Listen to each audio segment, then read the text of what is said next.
The split handling unit transaction allows items from an existing handling unit to be removed. In order to use it, we need to scan in the handling unit that needs to be split. System then displays all the pertinent information relating to that. In this case, this is the handling unit we've used before, where we've created it for a quantity of 20. I'm going to remove 5, and I'm going to add it to another handling unit. That handling unit can either be a current open but empty handling unit, or we can get the system just to generate a handling unit for us. So in this case, it has created us a new handling unit of HU07248 for the 5 that have been removed from the current handling unit.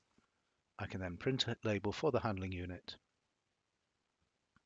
and that completes the transaction.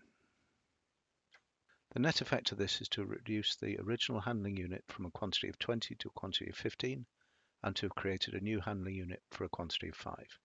If the option had been selected not to add to a handling unit, then these 5 would have gone into anonymous stock.